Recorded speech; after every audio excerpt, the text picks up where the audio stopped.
सम्पूर्णमा नमस्ते। आज चाहिँ च्याउ खोज्न गएको पार्ट 2 ब्लग लिएर उपस्थित भइसकेको छु। अब हाम्रो यो सालको अन्तिम च्याउ खोज्न गएको ब्लग हुनेछ। ल गाइजहरु, आज पनि लाग्यो अब जङ्गल झोड्न। अब हेरौँ जङ्गल चाहिँ के भेटिन्छ। इलाम जिल्लामा एकदमै प्रख्यात देउले च्याउ, मौसम अनुसारको फल। अब इलाम मैले सुनेको चाहिँ त्यो इलाम जिल्ला भरि मात्रै हुन्छ भन्ने छ देवलको च्याउ चाहिँ। त्यही भएर यो च्याउको माग पनि एकदमै उच्च छ। अब खोज्न हिँड्दैछ, भेटियो भने तपाईँलाई देखाउने छु।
अस्तिको चाहिँ हामीले हेरिराखेर गएको थियौँ, मसिनो टुसा आउँदै थियो। अब अर्कैले खन्नु लागिसकेछ।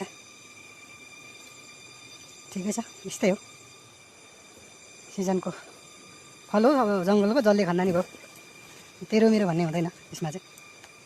ल हामी चाहिँ देवल हेर्दै हेर्दै हेर्दै हेर्दै खोलासम्मै आइपुग्यो।